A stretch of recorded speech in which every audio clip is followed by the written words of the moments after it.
Andhra Pradesh medical council నూతన సభ్యులుగా doctor G Sujatha, doctor K Venkata Subbanaidu, doctor D Srihari, doctor Swarnageetha, doctor S Keshavarao Babu, doctor P మల్లేశ్వరిలు ప్రమాణ స్వీకారం చేశారు. విజయవాడలోని ఎన్టీఆర్ హెల్త్ యూనివర్సిటీలో జరిగిన ఈ కార్యక్రమానికి ముఖ్య అతిథిగా వైద్య ఆరోగ్య శాఖ మంత్రి సత్యకుమార్ యాదవ్ హాజరయ్యి వారి చేత ప్రమాణం చేయించారు.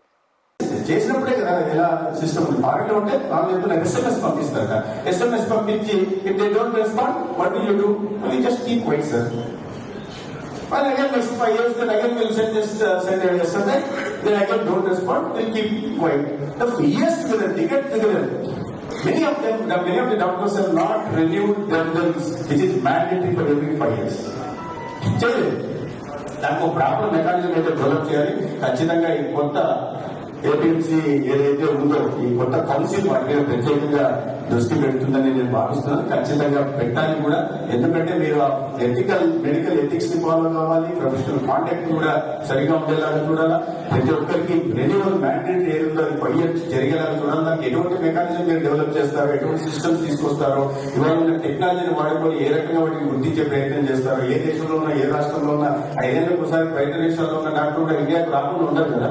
వచ్చినప్పుడు వాళ్ళు చేసేలాగా చూడండి. అదేవిధంగా ఈ యాక్చువల్ గా ఈ ఏపీ మెడికల్ కౌన్సిల్ కి 23 members, the composition is 23 members. 6 are nominated members, 4 are ex officio, the Vice Chancellor of Dr. NTR Health University and the Director of Medical Education and Director of Secondary Health and also the Director of Primary Education, Primary Health.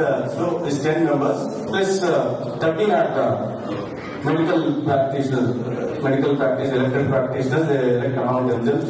Our system, I'm told, since 2008, the convention, the system is not being followed in the United Andhra Pradesh and also the post-bifurcated, the new state also. But see to it that all the 13 other members also elected from the doctor's fraternity, and then only then the council will be complete, and you will be able to perform your duties.